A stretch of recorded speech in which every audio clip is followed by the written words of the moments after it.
Assalamualaikum warahmatullahi wabarakatuh dan salam sejahtera kepada semua.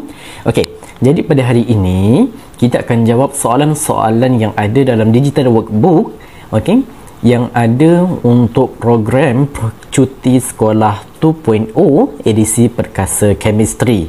Okey, jadi pada hari ini kita akan pergi kepada soalan latihan pengukuhan termokimia. Dan kita akan pergi kepada gambar rajah aras tenaga dululah.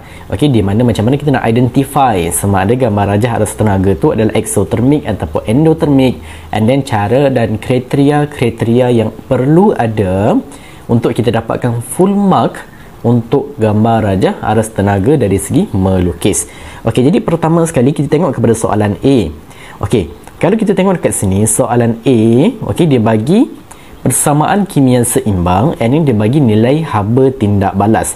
Jadi dekat sini ada beberapa maklumat yang kita boleh dapat berdasarkan apa yang soalan dah bagi. Jadi pertama sekali dari segi gambar rajah, pertama sekali kita tengok dari segi persamaan kimia seimbang. Di mana persamaan kimia seimbang, bila kita tengok dekat sini, apa yang kita boleh kenal pasti adalah, okey, yang pertama sekali kita boleh kenal pasti bahawa zinc dan hydrochloric acid ni adalah bahan. Okey, ini merupakan bahan tindak balas kita.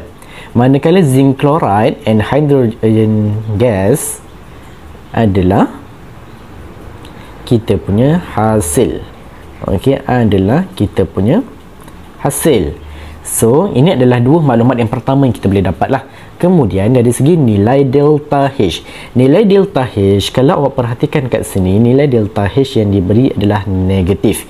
Negatif bermaksud, okey, kita kena ingat bahawa nilai haba tindak balas, okey, dia ada positif atau negatif. Di mana positif merujuk kepada nilai endothermic, manakala kalau negatif dia merujuk kepada nilai exothermic. Jadi negatif dekat sini dia refer kepada graf kita, nanti dia akan jadi graf exothermic lah. And then exothermic, kita punya gambar rajah aras tenaga dia akan jadi macam mana? Dia akan jadi exit, betul tak? Okay, so kita ingat balik tips yang kita dah buat tadi. Okay, kita buat topical boy. Okey, kita bahagikan tengah dekat sini. Okey, so dekat sini kita revise balik dekat sini dia akan jadi enter lah, and X untuk exit. Kenapa enter? Kenapa exit? Sebab enter masuk. Bila masuk, aliran dia akan ke atas. Kalau exit dia keluar. Bila keluar, aliran dia akan ke bawah. So exit ni adalah untuk exo. So kita punya gambar rajah aras tenaga akan jadi like this one. Okey, so dekat sini rangkanya pun saya dah buat. Jadi bila kita dah buat rangka gambar rajah aras tenaga, ingat kita ada 4 kriteria. Di mana kriteria yang pertama, kita kena labelkan tenaga. Okey, kita labelkan dekat sini tenaga. Ini kriteria yang pertama. Okey, kita labelkan tenaga. Okey, kriteria yang kedua adalah kita kena buat bahan dan hasil. Tuliskan bahan kita, tuliskan hasil kita. So bahan kita dekat sini adalah zinc dan juga hydrochloric acid. So kita tuliskan dekat bahagian sinilah.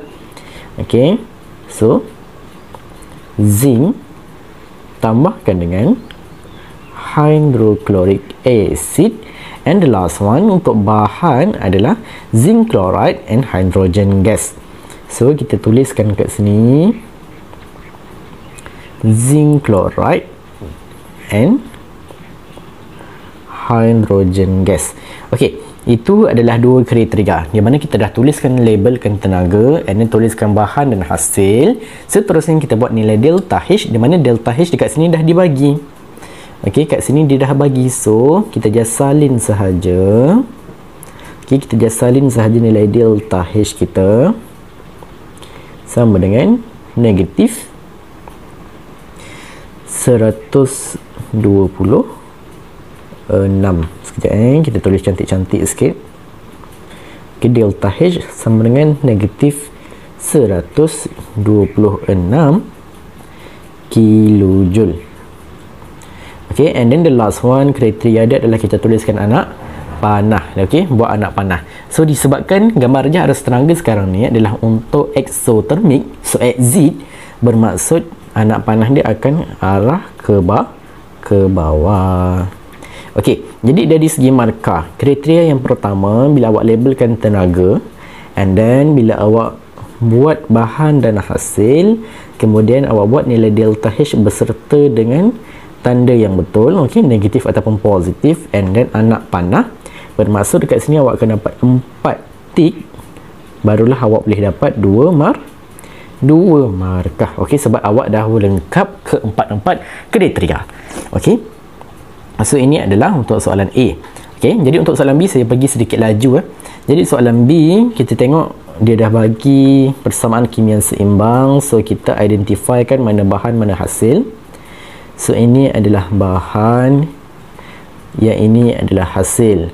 And then kalau kita tengok dekat sini nilai delta H dia bagi adalah negatif, bermaksud ini adalah exothermic. So untuk exothermic, okay, untuk exothermic kita punya nilai atau gambar rajah arus tenaga akan jadi macam ni. So kita buat balik, okey, benda yang sama. Kriteria yang pertama kita labelkan tenaga. Okey, kita labelkan tenaga. Kemudian kita tuliskan bahan dan hasil. Okey, karbon tambah O2, okey, menghasilkan CO2. And then kita tuliskan nilai delta H sebagai kriteria yang ketiga. Okay, delta H kita sama dengan negatif 393.5. Okay, 393.5 kilojoule. Okay, and then the last one kita tuliskan ataupun kita lukiskan anak panah ke bawah sebab dia exit lah, maka aliran dia akan ke luar. Jadi kriteria yang pertama labelkan tenaga, bahan dan hasil, delta H anak panah, awak akan dapat dekat sini 4 tik, maka awak akan dapat 2 markah. Okey, ini adalah untuk exothermic. Kita tengok untuk soalan C. Soalan C, benda yang sama, kita identify mana bahan mana hasil. Okey, so bila kita identify, kita tahu yang di sewan adalah bahan, yang di sewan adalah hasil. And then kalau awak tengok dekat sini nilai delta H dia adalah positif. Bila positif bermaksud ini merupakan tindak balas endotermik. So bila tindak balas endotermik, okey. Okey, sekejap ya. So bila tindak balas endotermik, kita punya akan jadi gambar rajah arus tenaga akan menaik macam ni lah, and then dia punya anak panah akan ke atas. So ini adalah rangka dia. So kita dah buat rangka sama juga, kita lukiskan mengikut kriteria. Kita labelkan tenaga dulu, and then kita tuliskan bahan dan hasil lah. So bahan dan hasil dia adalah N2 tambah O2, N2 tambah O2, betul tak? 2O2 2O2 menghasilkan 2NO2 2NO2.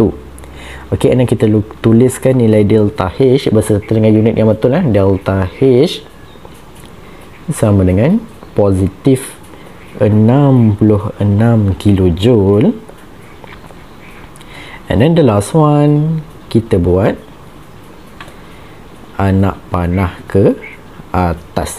Maka bila kita labelkan, okey, bila kita dah buat macam ni dari segi markah, kita akan buat labeling tenaga, bahan dan hasil, delta H berserta dengan unit yang betul, berserta dengan simbol unit yang betul lah, unit in kilojoule ataupun joule.